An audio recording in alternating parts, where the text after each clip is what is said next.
कहानी को पूरा समझने के लिए कहानी का पहला पार्ट जरूर देखें। उसका लिंक मैं आप लोगों को डिस्क्रिप्शन बॉक्स में दे दूंगी और साथ में कमेंट बॉक्स में पिन भी कर दूंगी, तो आप वहां से भी जाकर देख सकते हैं।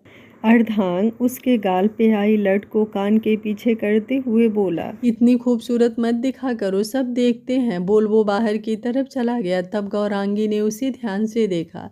ब्लैक हुड्डी, नीचे ब्लैक ही जींस, स्पोर्ट्स शूज उसके गोरे से रंग को और भी निखार रहे थे। ऊपर से उसके सिल्की बाल जो वो कितना भी सेट करे हल्के से माथे पर आ ही जाते थे।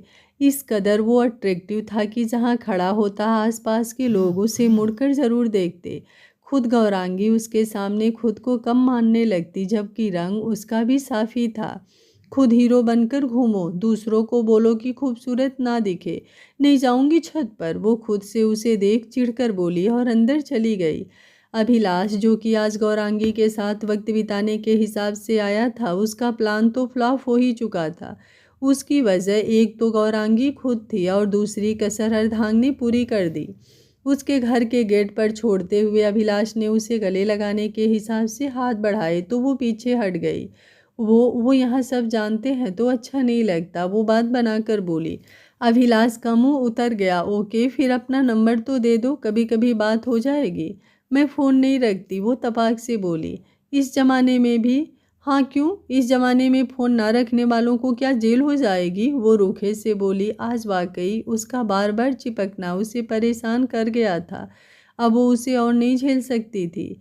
नाइस जोक, वो उसकी बात पर खुद ही हंस दिया और बाय बोल चला गया। ओह, क्या पूरा बाजार ही उठा लाई हो? घर में घुसते ही अनुराधा और सुप्रिया ने उसे पकड़ लिया। खुद ही देख लो, वो उन्हें सामान पकड़ाकर बाथरूम की तरफ बढ़ गई। इधर अर्धांग जब घर वापस आया तो पहले से घर में महफिल जमी हुई थी उसकी शादी को लेकर। सोना ने अपनी बहन से उसकी शादी की बात छेड़ दी थी, जिस पर अनिमेष को छोड़ सभी सहमत थे। सोना के चक्कर में खुलकर वो बोल भी नहीं पा रहा था। जोरावर चौधरी को भी बात कुछ जमी। आखिर अर्धांग को वो खुद से अलग करना भी नहीं चाहते थे। उसकी वजह से ही उनके सारे धंधे जो चल रहे थे। अगर अपने मन की शादी करवा देंगे तो उन्हें संतुष्टि भी रहेगी। कहीं अपने पिता के बाहर ही कोई लड़की पसंद कर ली तो प्रॉब्लम कहीं अपने पिता के तरह बाहर की कोई लड़की पसंद कर ली तो प्रॉब्लम हो सकती थी। अर्धांग, जोरावर चौधरी ने उसे बुलाया तो वो उनके पास गया। कहिए, हम चाहते हैं कि तुम शादी कर लो। नहीं करूँगा, वो तुरंत बोला तो सब आश्चर्य से भर उठे। आखिर जोरावर चौधरी की आज तक की कोई भी बात उसने नहीं काटी थी। पर क्यों? देखिए दादाजी, जान मांगिए, आप दे दूंगा, कोई सवाल नहीं होगा आपसे। पर मेरे दिल पर मैंने आपको कोई अधिकार नहीं दिया है और ये बात आप जानते हैं। पर अर्धांग, लड़की अच्छी है और हम सबको पसंद भी है। संग्राम बोले तो उसने पॉकेट में हाथ डाले और उनकी तरफ देखा। पर मुझे तो पसंद नहीं है। हो जाएगी? नहीं होगी। एक बार मिल तो लो। मिलना ही नहीं चाहता। खूबसूरत है, पढ़ी लिखी है, उससे मुझे मतलब नहीं। और बात यहीं पर खत्म। वो कड़े शब्दों में बोला तो संग्राम खामोश हो गए। उसके साथ ही सोना की टेंशन बढ़ गई। कुलवंती जी भी कुछ सोच में पड़ गईं कि आखिर वो ऐसा क्यों कर रहा है। बस अनिमेष हल्का मुस्कुरा उठा। आखिर पहली बार उसका भाई अपने लिए ऐसे खड़ा था। आश्चर्य ही तो था। वहां से हटकर अर्धांग सीधा ऊपर की तरफ बढ़ गया। गौरांगी अब भी सबके सो जाने के बाद रजाई में मुंह डाले पड़ी हुई थी। दिमाग में अर्धांग की बातें गूंज रही थी। वो जानती थी कि वो छत पर ही होगा, बाहर, पर वो जानबूझकर खुद को रोक रही थी। फिर उसे नथ उसके पास होने की याद आई तो उसने जल्दी से रजाई फेंकी और साइड में पड़ी शॉल उठाकर ओढ़ी और छत की तरफ चली गई। वो पिछले 2 घंटे से छत पर वैसे ही खड़ा था, उसके इंतजार में। गुस्सा उसके नस नस में भर चुका था। कई सिगरेट वो फूंक चुका था। वो जैसे ही आती हुई दिखाई दी उसने अपनी नज़रें उस पर जमा दी। आज ठंड कुछ ज़्यादा ही थी। वो थोड़ा सा अच्छे से साल लपेट बाउंड्री के पास खड़ी हो गई। सुबह आ जाती, वो बहुत धीरे से बोला। ठंड बहुत है आज, मेरी नथ दो, मुझे नीचे जाना है। अच्छा, मुझे तो नहीं लग रही, वो उसी टोन में बोला। देखो, तुमने कहा था कि तुम मुझ पर गुस्सा नहीं करोगे और ना ही आंखें दिखाओगे। याददाश्त अच्छी है तुम्हारी, तो तुम्हें याद नहीं रहा कि तुम रोज इससे पहले ही छत पर आ जाती हो।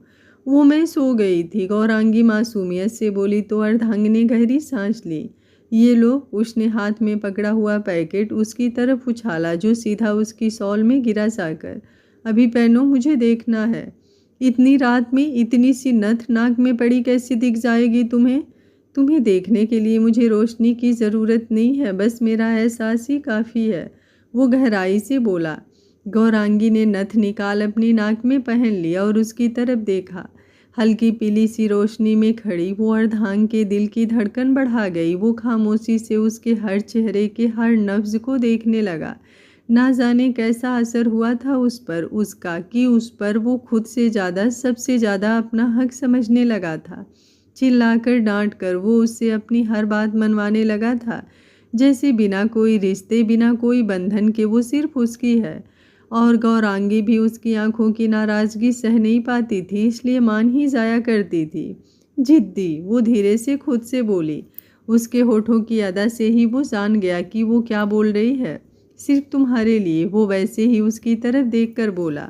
क्यों? वो तुम्हें बोलने की ज़रूरत है क्या मुझे? खुद समझ जाती हो ना मेरी हर बात, तो समझ लो मैं जा रही हूँ। वो कदम पीछे की तरफ हटाकर बोली तो उसने टोका। कल मिलूँगा तुम्हें कॉलेज के बाद। नहीं, मैं नहीं आऊँगी। और अब क्यों मिलना है तुम्हें मुझसे? फिर सवाल। मेरा दिमाग ख़राब करने का ठेका ले रखा है तुमने। अच्छा, दिमाग तो तुम मेरा ख़राब कर रहे हो। मैं नहीं आऊँगी। अच्छा, इधर देखो ज़रा। अर्धांग उसे घूरते हुए बोला। नहीं आऊँगी, नहीं आऊँगी बोल गौरांगी नीचे की तरफ भाग गई तो अर्धांग रूम की तरफ बढ़ गया। दूसरे दिन वही सुबह के काम फिर शुरू हो गए। सभी अपने ऑफिस, दुकान और कॉलेज के लिए तैयार हो रहे थे। केशव, जगमोहन जी ने पुकारा। जी बाबूजी, शाम को आराधना के ससुराल चले जाना, उसे लिवा लाना। दामाद जी कुछ दिनों के लिए बाहर जा रहे हैं तो गौरांगी की शादी तक आराधना यहीं रुकेगी। जी बाबूजी, शाम को ऑफिस से सीधा वहीं चला जाऊंगा। उधर आज प्रिया, सुप्रिया और अनुराधा और बाकी लड़कियों की मीटिंग चल रही थी। गौरांगी की शादी में सबको क्या पहनना है उसकी, जिसमें फ़ोन पर उन सब के साथ नेहा भी शामिल थी। वो आ तो नहीं पाएगी पर शॉपिंग तो उसे भी पसंद थी, इसलिए अपनी राय वो भी दे रही थी। उन सब ने गौरांगी को भी उसमें शामिल किया था, जो बेमन मुंह फुलाए उन सब के बीच बैठी थी। फिर कॉलेज के टाइम सब साथ में निकल गए। आज अर्धांग के दीदार भी उन्हें सुबह ही हो गए थे, जो गौरांगी को उनके साथ बैठे देख खुद ही बाहर आ गया था। सब उसे निहारने में बिजी थी और वो गौरांगी को कल की बात अपनी आंखों से ही देख याद दिला रहा था, जो गौरांगी आंखों से ही मना कर चुकी थी। पूरे दिन कॉलेज में गौरांगी के दिमाग में उसकी टेंशन हावी रही। कॉलेज ऑफ होने के बाद सबके साथ ही वो बाहर निकली तो देखा अर्धांग गाड़ी से टिक कर वहीं खड़ा था। नेहा उसे देख उसके पास गई तो उसने बाकी लड़कियां भी रुक गई। भाई आप? हाँ चलो, घर ले चलता हूँ। यहीं से गुजर रहा था तो सोचा तुम्हें भी साथ ले लूँ। बिल्कुल भाई, इनसे मिलो, ये मेरी सारी दोस्त हैं। प्रिया, गुड़िया, अनुराधा, सुप्रिया और गौरांगी। वो सबको इंट्रोड्यूस कराते हुए बोली। जानता हूँ। वो गौरांगी की तरफ देख धीरे से बोला। आप लोग भी चल सकते हैं, कोई प्रॉब्लम ना हो तो। वो उन सब की तरफ देख बोला तो सब खिल उठी। पहली बार उसकी आवाज़ सुन वो सब ये भी भूल गई कि उसके बारे में सब क्या कहते हैं। और अनुराधा, सुप्रिया तो ये भी भूल गई कि उनके घर और उसके घर का 36 का आंकड़ा है। हाँ, कोई प्रॉब्लम नहीं है। वो सब एक साथ चिल्लाई तो गौरांगी ने साफ मना कर दिया। मैं नहीं आऊँगी, तुम सब जाओ, मुझे कुछ काम है। वो बोली तो अर्धांग के चेहरे पर गुस्से के साथ एक कातिल मुस्कान भी आ गई। Royal blue T shirt, leather jacket और ब्लू जीन्स पहने वो आज कातिल लग रहा था। सभी लोग गाड़ी में बैठ गए सिवाय गौरांगी के। ओके गौरांगी, ध्यान से आना, घर टाइम से पहुंचना। अनुराधा बोली तो उसने हाँ में सर हिला दिया। वो तो अभी अर्धांग की उस आंखों की रहस्यमयी मुस्कान में ही फंसी थी, जिसका मतलब उसे समझ नहीं आ रहा था। स्टीयरिंग पर हाथ रखते ही अर्धांग आधे घंटे के रास्ते को 15 मिनट में ही नाप दिया। गाड़ी ठीक गली के कोने पर आकर रुकी तो सभी लड़कियों के दिल उनके मुंह को आ गए। पर उसके अट्रैक्टिव अंदाज को देख किसी को कुछ याद रहा होगा। आप लोगों को प्रॉब्लम होगी अगर किसी ने मुझे आपके साथ देख लिया, इसलिए आप लोग यहीं उतर जाएं। वो बोला तो सभी लड़कियां खुशी से भर उठी। हाय, हाउ क्यूट, और समझदार भी है, गुड़िया धीरे से प्रिया के कान में बोली और सब नीचे उतर गए। अर्धांग ने गाड़ी फिर रोड पर डाल दी और गाड़ी सीधा एक ऑटो के सामने जाकर रुकी। उसमें बैठी गौरांगी एकदम ऑटो रुकने से हड़बड़ा गई। वो गाड़ी से उतर ऑटो के सामने आया और ऑटो वालों को पैसे देकर गौरांगी का हाथ पकड़ा और पलक झपकते ही गौरांगी गाड़ी के अंदर। तो हुआ ऐसा, वो जानता था कि गौरांगी उसकी गाड़ी में नहीं आएगी, इसलिए सारी लड़कियों को उसके पास से हटाकर उसने रोड पर खड़े एक ऑटो वाले को पैसे देकर पहले ही उसे उस तरफ जाने के लिए बोल दिया था और बाकी ऑटो वाले को सिर्फ एक प्यारी सी धमकी के साथ उसे ना ले जाने के लिए बोल दिया था। उस ऑटो वाले की लोकेशन को ट्रेस कर वो अपने दिमाग का यूज़ कर गौरांगी मैडम के लाख नखरे दिखाने की अदा पर पानी फेर चुका था।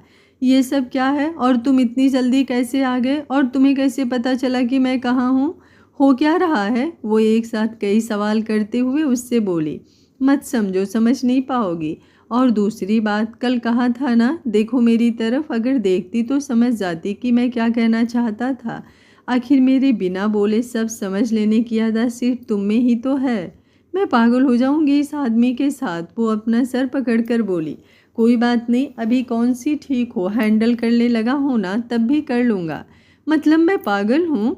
अब सवाल नहीं, इधर आओ। वो गाड़ी एक बेहद शांत जगह लगाकर बोला। नहीं आऊँगी, वैसे हम यहाँ क्यों हैं और क्या करने वाले हो तुम मेरे साथ? इधर आओ। वो झुझलाकर उसका हाथ पकड़ खुद की तरफ खींचकर बोला तो वो उसके सीने से जा लगी और खामोश हो गई। पूरा बदन काँप गया उसका उसके स्पर्श से। उससे आती उसके परफ्यूम की खुशबू उसके अंदर तक समा गई। ज़्यादा सवाल ना किया करो, तुम अच्छे से मुझे जानती हो। तुम्हारे साथ मैं ना गलत करूँगा ना कभी गलत होने दूँगा। बस तुम्हारे लिए मैं गलत सही नहीं देखूँगा। वो उसके बालों को कान के पीछे करके बोला। अब सीधे अच्छी बच्ची की तरह खामोश से मेरी बाहों में रहो। कल से बहुत बेचैन हूँ, अब दूर से देखने से मन नहीं भरता मेरा। वो उसे खुद के गले से लगाकर बोला तो गौरांगी वाकई खामोश हो गई। कई पल गुजर गए। गौरांगी खुद हैरान थी क्यों वो अपने ऊपर उसके हक को हावी करती जा रही थी। सुनो, वो बढ़ते हुए टाइम को देख उससे बोली। वो उसे बाहों में भरे आंखें बंद किए हुए बोला। घर जाना है, बाबूजी आने वाले होंगे और आज दीदी भी आ रही हैं। सुन लिया। वो उसके गले में अपना मुंह घुसाकर बोला तो वो फिर सिहर उठी। प्लीज़ चलो ना, वो इसरार कर बोली तो उसने उसे खुद से दूर किया। फिर उसके बाल ठीक किए और फिर उसके दुपट्टे का पिन ठीक करने लगा। गौरांगी अर्धांग के लाल हुए और बिखर चुके बालों को देखने लगी जिसमें वो और कातिल लगने लगा था। सारी लड़कियों की आहें याद आते ही वो अजीब सी जलन से भर उठी। अगर उसे ऐसे देख लिया किसी ने तो वो सब और आहें भरेंगी। सोचते ही उसने जल्दी से उसके आगे आए हुए बाल सही किए। उसे यूं ऐसा करते देख आश्चर्य से अर्धांग उसकी तरफ देखने लगा। टेंशन ना लो, देख कोई भी ले, छू तुम ही सकती हो। वो उसके मन की बात समझ गया। सोच कर ही गौरांगी झेप गई। और तुम जो धमकी देते रहते हो वो उसकी कल की बात याद कर बोली। मूड बहुत अच्छा है मेरा अभी, अब ख़राब मत करना और मैं ही छू सकता हूँ तुम्हें, ये बात भी याद रखना। वो बोला तो गौरांगी चिढ़ गई। अपनी ही चलाना है हरदम, सवाल मत करो, ये मत करो, वो मत करो, कुछ पूछो तो बिल्कुल भी मत। सुनाई दे रहा है मुझे? हाँ तो सुनाने के लिए ही बोल रही हूँ, बोल। उसने मुंह फेर लिया। चुपचाप इधर देखो वरना गाड़ी 5 मिनट में घर के बाहर पहुँच जाएगी। फिर पूछती रहना कि कैसे आ गए इतनी जल्दी। हम देख रही हूँ, अब मत उड़ाना गाड़ी वरना 24 घंटे बाद न्यूज़पेपर में ही आ जाएंगे हम। अर्धांग ने जॉकेट निकाल पीछे फेंकी और गाड़ी आगे बढ़ा दी। रात होते होते केशव आराधना को लेकर आया था और उसके साथ ही आई थी उसकी 2 साल की बेटी कुकू। घर में एक रौनक सी लग रही थी। सब बेहद खुशी जाहिर कर रहे थे। बड़ी होने के कारण आराधना बहुत समझदार थी। कह सकते हैं गौरांगी से मिलता जुलता उसका बिहेवियर था। बस एक ही फ़र्क था उसमें और गौरांगी में। वो थोड़ा सा गुस्से वाली थी और वो भी तो गलत नहीं था। जब से होश संभाला था वो कुंडली वाली बात उसके दिमाग में वसुधा जी ने इस कदर फिट की थी कि वो खुद पर कभी कभी गुस्सा हो जाया करती थी। रात को सभी भाई बहनों के बीच बैठी आराधना सबकी सुन रही थी। कान्हा की स्कूल ट्रिप और क्रिकेट टीम, अनुराधा और सुप्रिया की शॉपिंग लिस्ट और केशव की शादी की सुनकर शर्मा जाना, सब उनकी बातों में शामिल हुआ। इस बीच गौरांगी हंस बोल सब कुछ रही थी, बस कुछ असमंजस से घिरी हुई थी और ये बात आराधना समझ गई थी। गौरांगी बेड पर लेटी हुई कुक्कू को थपकी देते देख आराधना बोली, जी दीदी कोई बात है? नहीं दीदी ऐसा कुछ नहीं है, अब आप शुरू मत हो जाना बचपन की तरह। इधर आओ, वो उसका हाथ पकड़कर अपने पास बिठाकर बोली। अब सच बताओ, वो बोली तो उसने गहरी सांस ली। क्या कहूँ दीदी, जानती तो हैं आप बचपन से लेकर आज तक मैंने कभी भी उस कुंडली की बात के डर से किसी भी लड़के को नज़र उठाकर नहीं देखा। माँ को तो हमेशा ही डर लगा रहता है कि कहीं कुछ गलत मैं ही ना कर बैठूं। उन्हें पूरा भरोसा कभी हुआ ही नहीं मुझ पर। और सही भी तो है, अपनी इज्जत सम्मान से सभी को प्यार होता है। पर अब तो तेरी शादी हो रही है, अब क्या प्रॉब्लम है? आराधना उसकी बात सुनकर बोली। एक बात पूछूं दीदी, वो उसकी बात के जवाब में बोली। हाँ पूछना। कभी कोई आपको ये जताने लगे कि उसका हक आप पर सबसे ज़्यादा है और आपको भी ये फील होने लगे कि वो सही है, पर समाज की नज़रों में, हमारे माँ बाप की नज़रों में वो गलत हो, तो उसे क्या कहेंगे, क्या करना चाहिए तब? आराधना मुस्कुराई और बोली, तो ध्यान से सुन। अक्सर देखा होगा तूने लोगों को बोलते हुए कि लड़कियां बेवफा होती हैं। अगर प्यार निभाना ही नहीं है तो करती क्यों है? मैं ये नहीं पूछ रही, गौरांगी मुंह बनाकर बोली। अरे सुन तो मेरी पूरी बात। पता है गौरांगी, हम जैसी मिडिल क्लास माँ बाप की इज्जत को सर पर लेकर चलने वाली लड़कियों की शादी हो जाती है और वही एक नॉर्मल हाउसवाइफ वाली ज़िंदगी हम जीने लगते हैं, अपने पति की इज्जत को संभाल कर। असली प्यार, जुनून, शिद्दत, इन सभी बातों के मायने हम जान ही कहाँ पाते हैं। उस बीच अगर हमको कोई ऐसा फील करा देता है कि कोई दीवानों की तरह प्यार करता है हमें, उसकी हर अदा हर बात हमें कुछ अलग फील करा देती है, तो हम एक पल को बहक जाते हैं। आखिर प्यार किसी को बुरा नहीं लगता गौरांगी, और फिर ऐसा प्यार जिसकी कल्पना भी ना की हो हमने कभी, वो तो हमें और भी अच्छा लगने लगता है। फिर उस खूबसूरत सपने की नींद खुलते ही हमें एहसास होता है कि हम अपने माँ बाप की इज्जत नहीं गंवा सकते, उनका दिल नहीं तोड़ सकते, और ये सोचकर हम अपना दिल तोड़ देते हैं और सामने वाले की नज़र में बेवफा हो जाते हैं। उसे ये लगता है कि हमने उसके साथ चीट किया है, उसके साथ खेल खेला है, पर असलियत में तो कठपुतली हम लोग होते हैं। दिल तो हमारा भी दुखता है, बस हम उसके साथ बेपनाह प्यार की शिद्दत में एक पल खुश हो गए थे और अब वापस सच्चाई में आ गए। अब बता, कुछ समझी? पता नहीं दीदी, बस अब डर लगता है कि कहीं मुझसे कुछ गलत ना हो जाए। मैं करना नहीं चाहती, पर बस मेरा बस ही नहीं रहता खुद पर। वो भरी आंखों से बोली, जैसे अर्धांग की आज की करीबी से उसके दिल में क्या है वो समझ चुकी थी। गौरांगी क्या हुआ, तुम इतनी परेशान क्यों हो? आराधना उसकी आंखों के आंसू देख बोली। आपको पता है दीदी, कोई है जो मेरी ज़िंदगी में दस्तक दे चुका है और मैं चाह कर भी उसे खुद से दूर नहीं कर पाती। वो कुछ बोलता नहीं, फिर भी मुझे उसकी सारी बातें समझ में आती है। उसकी नाराज़गी खचोटती है मुझे, लेकिन फिर जब मुझे माँ बाबूजी का मेरे लिए डर याद आता है तो काँप जाती हूँ मैं। कुछ गलत नहीं करना चाहती हूँ मैं जिससे उन्हें तकलीफ़ हो। पहले तुम रोना बंद करो और शांति से बताओ कौन है वो। उसने हाथ से अपने आंसू साफ किए और नज़र नीची कर बोली, अर्धांग चौधरी। अर्धांग चौधरी मतलब वो सामने चौधरी निवास में रहता है? हाँ, गौरांगी ने सिर हिलाया। गौरांगी, तू जानती है ना, उनकी जाति, संस्कार, यहाँ तक कि रहन सहन सब अलग है। हमसे ऊपर से कट्टर दुश्मन है बुआ के। जानती हूँ, सब जानती हूँ, और ये भी जानती हूँ कि कुंडली में लिखा मेरा शादी का दोस्त भी इस बात से कितना मिल रहा है, कितना दूर रहना चाहती हूँ उससे, पर वो है कि मेरा पीछा ही नहीं छोड़ता। तो समझा उसे गौरांगी, कुछ भी कर, ना समझे तो दूर रह उससे बच्चा। वो उसके सर पर हाथ रख कर बोली। वो कुछ बोलने दे तब ना, सिर्फ अपने मन की ही सुनता है। हजार बातें मेरी बिना बोले समझ लेगा, पर ये बात ना समझता है, ना समझाने देता है। कब आया वो जेल से वापस? आराधना ने एकदम से कहा तो गौरांगी ने आश्चर्य से उसकी तरफ देखा। ऐसे क्या देख रही है? अनिमेष और मैं एक साथ कॉलेज में थे और अच्छे दोस्त भी। उसी ने मुझे अर्धांग के बारे में पता चला। यहाँ तक कि जब मेरी पापा ने शादी की थी उसी साल वो जेल गया था। बहुत रोया था उस दिन अनिमेष। अर्धांग कितना अलग है ये बात मुझे अनिमेष ने हमेशा बताई। वो बहुत अलग है गौरांगी, जितना उसका गुस्सा खराब है उससे ज़्यादा उसकी ज़िद और प्यार। पर एक बात जो उसने हमेशा मुझे बताई, अर्धांग अगर एक बार कोई वादा कर दे तो उसे पूरा करने के लिए अपनी जान तक दे देगा। दीदी, आपने कभी बताया क्यों नहीं कि आपका भी कोई दोस्त चौधरी हवेली में है? वो आराधना की तरफ देखकर बोली। मुझसे 7 साल छोटी है तू। हर बात बताने की और उसे समझने की एक उम्र होती है। अभी तो फिलहाल तुम वो करो जो अभी ज़रूरी है। देखो गौरांगी, किसी को पसंद करना, प्यार करना अलग बात है और शादी करना या होना अलग बात है। हमारी फैमिली हमें इस बात की इजाज़त नहीं देती, तो तुम समझ लो तुम्हें कैसे अर्धांग को हैंडल करना है। जहाँ तक मैं जानती हूँ, अर्धांग तुम्हारी बदनामी कभी नहीं करेगा, जहाँ तक मैं उसे अनिमेष के नज़रिए से जानती हूँ।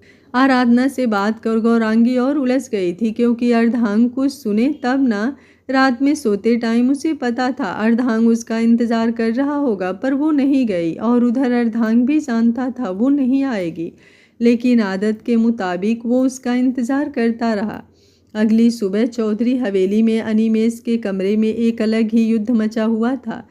देखो अनिमेष, समझाओ अर्धांग को, वो सुनता है तुम्हारी बात। सोनाली आ रही है माँ पापा के साथ। वो अर्धांग के बारे में सब जानते हुए भी शादी करना चाहती है उससे। जिद्दी वो भी है, तुम्हारा भाई भी। सोना, समझने की कोशिश करो। माँ ने समझाया है ना तुम्हें कि अर्धांग के मैटर में ना पड़ो। ताई जी को भी ये पसंद नहीं है, तो तुम क्यों अपनी बहन को नहीं समझाती?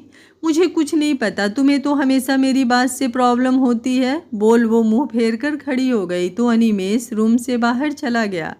इधर शास्त्री भवन में गौरांगी के शादी के चक्कर में आराधना के आते ही सारी प्लाटिंग शुरू हो गई। सब उसमें बिजी होते जा रहे थे, सिर्फ गौरांगी को छोड़कर। वो इतनी बच्ची नहीं थी कि अर्धांग के दिल में क्या चल रहा है ये जान ना पाए, उसे समझना होगा। वो खुद से बोल अपने काम निपटाने लगी। जब वो बाहर के आंगन में निकली तो अर्धांग उसे गेट पर ही मिला। नज़रें मिलते ही उसने मुंह फेर लिया। अर्धांग ने इधर उधर देखा और उससे थोड़ी दूरी पर आकर खड़ा हो गया। फ़ोन लाओ मुझे अपना, वो धीरे से बोला। मेरे पास फ़ोन है ही नहीं, उसने वैसे ही टोन में उसे जवाब दिया तो उसने आंखों से उसे घूरा। अच्छा, सोच लो, मुझे और भी तरीके आते हैं, तो तरीके ही अपना लो और मुझसे तुम थोड़ा दूर रहा करो। बोल वो पैर पटकती हुई अंदर आ गई। बोल तो दिया, लेकिन अर्धांग का क्या मूड खराब हुआ होगा इस बात को समझने के लिए उसने नज़र उठाकर उसकी तरफ देखा तक नहीं। बाकी बिहारी मंदिर में आज अच्छी खासी भीड़ थी। आराधना आज सबकी छुट्टी करवा कर बाहर घूमने आई थी। छोटी सी कुकू तो कान्हा के साथ थी, तो वो सब और भी फ्री हो रखे थे। अनुराधा, प्रिया और सुप्रिया भी उनके साथ थी। गौरांगी, एक बार देख ले जरा कुकू को, भूख तो नहीं लगी? वो देखो कान्हा ना जाने क्या दिखा रहा है उसे उधर। आराधना बोली तो वो उस दिशा में देखकर उधर की तरफ जाने लगी। जैसे ही भीड़ के बीच से निकलने वाली थी, किसी ने उसका मोबाइल पकड़ा हुआ हाथ पकड़ा और एक झटके से भीड़ से हटाकर साइड में ले आया। हिम्मत कैसी ऐसे किसी का भी हाथ पकड़ने की? वो तेजी से बोली, फिर सामने अर्धांग की घूरती हुई आंखें देख खामोश हो गई। किसी का भी हाथ नहीं पकड़ता मैं। उसने ये बोल उसके हाथ में पकड़ा मोबाइल ले लिया। मेरा मोबाइल वापस करो। टेंशन ना लो, तुम्हें ही दूंगा। बोल उसने अपना नंबर डायल कर दोबारा उसके हाथ में पकड़ा दिया। देखो गलत है ये, और ज़बरदस्ती भी। अच्छा तो चिल्लाओ, जैसे सुबह चिल्लाई थी। कह दो कि मैं तुम्हें छेड़ रहा हूँ। जितना चिल्लाना चीखना हो सब किया करो, पर मेरी बात मत टाला करो। कहा था ना मोबाइल दो अपना, तो ले लो मोबाइल। ऐसा करो अपने पास ही रख लो, एक से कॉल करना और दूसरे से खुद ही रिसीव करके बात कर लेना। अच्छा फिर तुम्हारा क्या होगा? वो बोला तो एक बार फिर गौरांगी लाजवाब हो गई। फिर 2 मिनट खामोश रहने के बाद बोली, तुम्हें ऐसा नहीं लगता कि तुम वाकई ज़बरदस्ती ही कर रहे हो मेरे साथ? मेरी शादी हो रही है और तुम ये सब। वो बोली ही थी कि उसने उसे एक बार फिर देखा तो वो चुप हो गई। अब उसकी आंखें फिर एक बार गुस्से से जल उठी थी। वो कुछ बोलने वाला ही था कि सामने से आती आराधना को देख पीछे हो गया। रात को बात करते हैं, बोल वो साइड से निकल गया। क्या कह रहा था वो? आराधना ने गौरांगी के पास आकर पूछा। कुछ नहीं, बस अपनी करके फिर गायब हो गया। वो भरी हुई आंखों से बोली। अर्धांग से ये सब बोलने की हिम्मत की कसक उसके दिल को भी अनजाने में दुखी कर जाती थी। देख गौरांगी, जितना जल्दी हो सके ये सब ठीक कर। आपको क्या लगता है दीदी, मैं क्या चाहती नहीं कि सब ठीक हो जाए? पर वो मेरी सुने तब ना। जब से मिला है उसके बिना बोले हर बात मुझे खुद कैसे समझ आ जाती है, ये मुझे नहीं अजीब लगता। मुश्किल तो ये है कि वो खुद जानता है कि मेरे दिल में क्या है, इसलिए मेरे सिर पर बैठकर नाच रहा है, दुष्ट कहीं का। वो आखिर ये बोल रो ही पड़ी। क्या है तेरे दिल में? आराधना उसकी बात सुन थोड़ा गंभीर होकर बोली। मेरे दिल में क्या है ये जानना ज़रूरी भी है क्या दीदी? या फिर उससे कुछ हो जाएगा, कुछ बदल जाएगा, या फिर ये सच बदल जाएगा कि वो कौन है और मैं कौन हूँ? इतनी हिम्मत नहीं है मुझ में दीदी कि जो डर माँ बाबूजी मेरे लिए सोच रहे हैं वो मैं सच कर दूँ। इतनी हिम्मत नहीं है मेरे अंदर। वो जब घर पहुँचे उससे पहले ही अभिलाष वहाँ मौजूद था। वो गौरांगी को अपने साथ किसी पार्टी में ले जाने के लिए जगमोहन जी से परमिशन लेने आया था। इनसे मिलो, ये हमारी बड़ी बेटी आराधना, और बेटा ये है अभिलाष, श्याम मोहन जी बोले। इन्हीं से हमारी गौरांगी का ब्याह पक्का हुआ है, ललिता जी बोली तो पीछे खड़ा कान्हा आराधना के पास आकर धीरे से बोला। दांत देख लो बुआ के, बोल तो ऐसे रही हैं जैसे इनका ही रिश्ता पक्का हुआ है। चुप कर, उसने धीरे से कहा। जी बहुत अच्छा लगा आपसे मिलकर। वो बोल वहीं बैठ गई तो कान्हा उसकी गोद में कुकू को भी दे बाहर चला गया। 1 मिनट भी छोरे का पैर घर में नहीं रहता। रहने दीजिए बुआ, अब लड़के बाहर नहीं घूमेंगे तो कौन घूमेगा? अभिलाष ने जिस तरीके से ये बात बोली आराधना को उतनी ही अजीब लगी। चाची जी गौरांगी से कह दीजिए तैयार हो जाए, मेरे कुछ दोस्त उससे मिलना चाहते हैं तो थोड़ा जल्दी है। वो विविधा से बोला तो जगमोहन जी ने इशारा किया। वो अंदर चली गई। अर्धांग को यकीन दिलाने के लिए कि वो शादी के लिए खुश है सोच वो भी अभिलाष के साथ जाने को तैयार हो गई। ब्लू कलर के अनारकली में वो सब तैयार होकर बाहर आई तो अभिलाष का मुंह बन गया। ऊपर से वो हल्का सा कार्डिगन भी डाले हुई थी, लेकिन अभी के लिए वो कुछ बोल नहीं पाया। एक महंगे से होटल में दिखने वाले क्लब के आगे कार रुकी। आसपास का माहौल ऐसा था कि गौरांगी को अभी से अजीब सी घुटन होने लगी थी। गौरांगी ये कार्डिगन उतार दो, अभिलाष मुंह बनाकर बोला।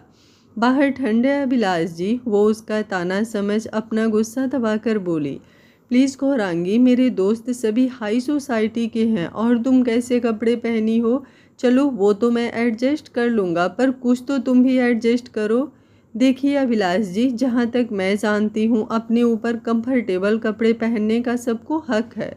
ओ प्लीज़ अब ये बात करना बंद करो, जो कहता हूँ प्लीज़ समझो। वो बोला तो गौरांगी ने गहरी सांस ली और उसे निकाल कर दुपट्टे को सेट कर लिया।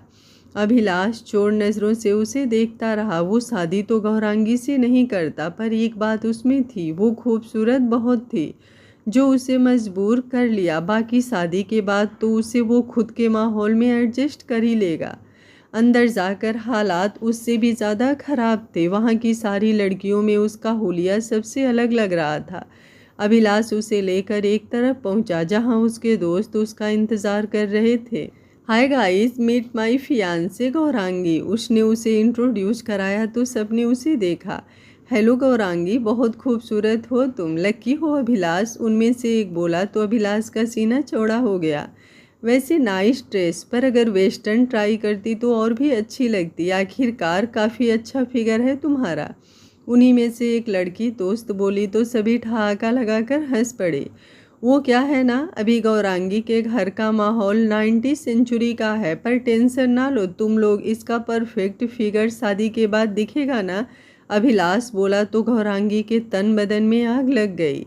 आपकी ड्रेस बहुत अच्छी है और आप पर सूट भी करती है, पर मुझे खुद पर इन्हें पहनने में अनकम्फर्ट होगा, इसलिए मुझे नहीं लगता मैं कभी अपना पाऊंगी ऐसे कपड़े।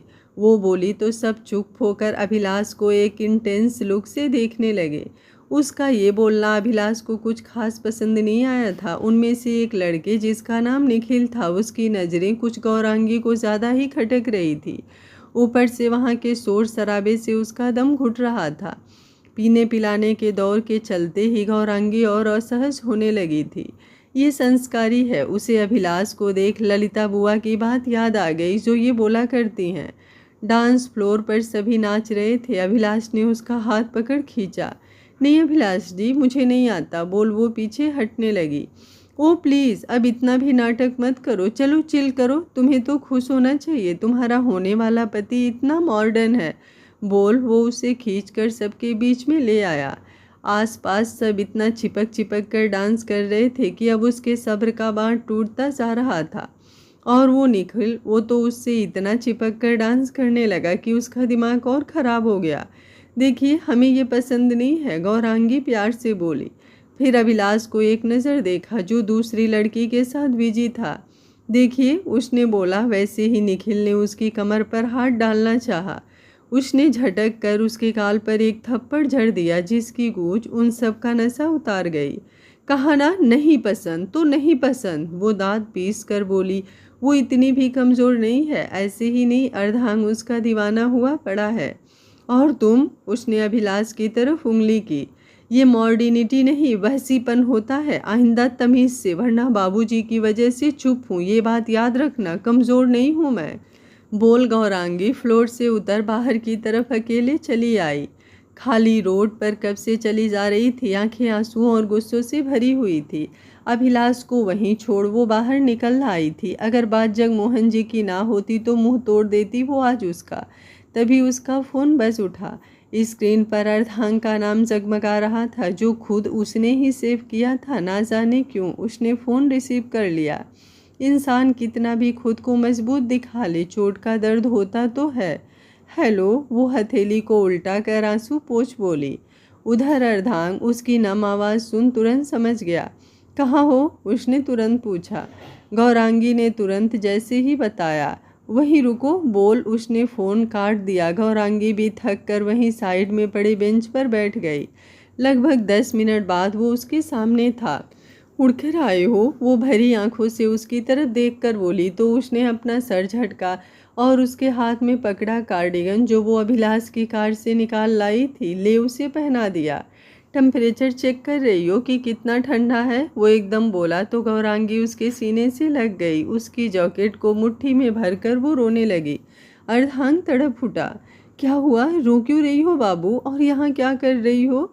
वो उसके लाल हुए चेहरे पर आ चुके आंसू हाथों से पोंछ कर बोला। एक पल को लगा उसे कि सब सच बता दे, फिर उसने नामे सिर हिला दिया।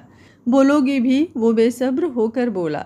मेरा मन था रोने का, इसलिए रो रही हूँ। वो जो भी मन में आया वो बोल कर उससे दूर हटकर बोली। अच्छा, इतनी ठंड में ये कार्डिगन निकाल, सड़क पर मॉडलिंग करके अब यहाँ एकदम तुम्हारा मन हुआ और तुम रोने लगी, वो तंज से बोला। हाँ, अच्छा तो ये निशान कैसा? उसने उसका हाथ पकड़ कलाई पर बने निशान को उसके सामने किया जो उसने तभी नोटिस कर लिया था जब वो उसके गले लगी थी। गौरांगी छेप गई। शायद अभिलाष जब उसे खींच रहा था ये निशान तब का था। बोलो, किसने पकड़ा था हाथ? वो गुस्से से चिल्लाकर बोला तो वो चौंक कर उसकी तरफ देखने लगी। उसका गुस्सा उसकी आंखों में साफ दिखाई दे रहा था। बोल दो, वरना अगर खुद से पता किया ना तो बहुत बुरा होगा। नहीं, वो मैं, उसने पूरी बात बताना शुरू किया। जैसे जैसे वो बताती गई अर्धांग गुस्से से भरता चला गया। चलो मेरे साथ, उसने उसका हाथ पकड़ा तो वो पीछे पैर करने लगी। अर्धांग ने उसे गोद में उठा लिया और गाड़ी में बिठा गाड़ी उस तरफ मोड़ दी। सर्दियों में रात जल्दी हो जाया करती है। 7:30 हो चुका था। अभिलाष ने उसे 7 बजे तक घर छोड़ने की बात की थी। ये बात सबको पता थी, इसलिए पूरा घर उसके इंतज़ार में था। कान्हा, अभिलाष जी का नंबर तो लगा? वसुधा बोली। कितनी बार लगा चुका हूँ ताई जी, उठा ही नहीं रहे। क्यों चिंता करती हो जीजी, आ जाएगी। अभिलाष जी जिम्मेदार हैं, संस्कारी भी, ऐसे थोड़ी ना छोड़ देंगे। हाँ वो तो है।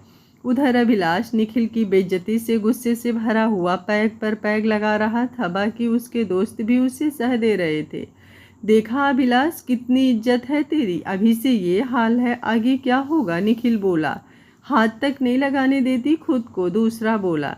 सही कहा, बस बहुत हुआ अच्छाई का ड्रामा। अब गौरांगी ने मुझे चैलेंज किया है, उसकी सजा तो उसे मिलेगी। अभिलाष दांत पीस कर बोला। तभी किसी ने आकर उसका सर पकड़ टेबल पर रगड़ दिया। ये कौन है तू? सब एक साथ उसे ऐसा करते देख एकदम बोले। सवाल नहीं, अर्धांग ने एक नज़र उन सब पर डालकर कहा और अभिलाष की गर्दन पीछे से पकड़ उठा सामने डांस फ्लोर पर फेंक दिया। माहौल में सन्नाटा छा गया। सब एक साइड होने लगे। तुम में से निखिल कौन है? वो बोला। सबका नशा तो उतर ही चुका था। उसका यूं रूप देख। तो उनमें से एक लड़की ने इशारा किया तो निखिल एक तरफ भागने लगा। तो उसने बियर बॉटल उठा उसकी तरफ फेंकी। वो सीधा उसके सर पर जाकर लगी। फिर उसका हाथ पकड़ मोड़ दिया। आइंदा कभी किसी भी लड़की को छूने की कोशिश मत करना। तभी एक लड़के ने पीछे से उस पर वार करना चाहा। उसने पलटकर उसका वार अपने हाथ पर ले लिया। उसके बाद सीन ये था कि अभिलाष और निखिल एक कोने में पिटे कुटे हुए बैठे थे और क्लब का हुलिया बदल चुका था। अभिलाष तो उसे देखते ही पहचान गया। इधर आओ, उसने होटल मैनेजर को बुलाया।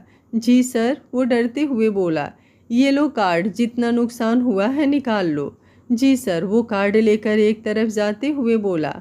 उधर क्लब के गेट पर खड़ी गौरांगी की आंखें फटी की फटी रह गई। अर्धांग उसे गाड़ी में बैठे रहने का बोल कर आया था। उधर अभिलाष और निखिल को पास खड़े उनके दोस्तों ने उठाया और बाहर की तरफ ले जाने लगे। गेट पर खड़ी गौरांगी को देख अभिलाष को कुछ तो समझ आ गया था, पर अभी अर्धांग से कूट कर वो कोई नया बखेड़ा नहीं तैयार कर सकता था। इसलिए अपमान का घूंट पी कर वहाँ से कुछ सोच कर चला गया। यहाँ क्या करने आए थे? गौरांगी उसके पास आकर बोली। दिखाई नहीं देता या फिर दिमाग के साथ आंखें भी कमज़ोर है? अर्धांग बोला तो वो तिलमिला उठी। मेरा दिमाग कमज़ोर है, तुम ये कहना चाहते हो?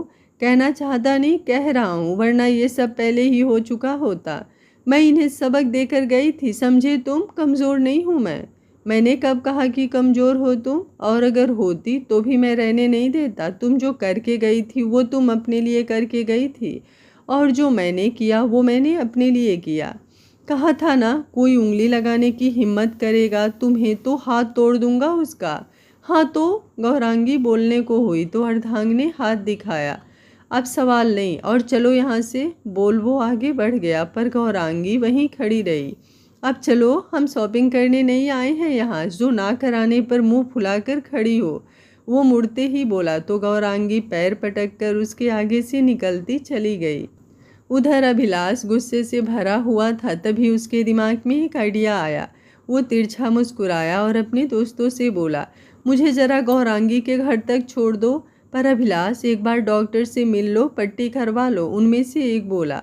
कोई ज़रूरत नहीं, गौरांगी को सबक तो सिखाना ही पड़ेगा। उसके लिए ये दर्द भी मैं सह लूँगा, लेकिन इसे तो मजा चखा कर ही रहूँगा। ये बोलते हुए अभिलाष के चेहरे पर शैतानी मुस्कुराहट आ गई थी। आज के लिए इतना ही। तो आज का पार्ट कैसा लगा कमेंट करने में आप लोग कंजूसी बिल्कुल मत कीजिएगा। अगर कहानी अच्छी लग रही है तो वीडियो को एक लाइक ज़रूर करिएगा। Thank you for watching. मिलते हैं कहानी के अगले भाग में। तब तक स्वस्थ रहिए, मस्त रहिए, अपना ख्याल रखते रहिए।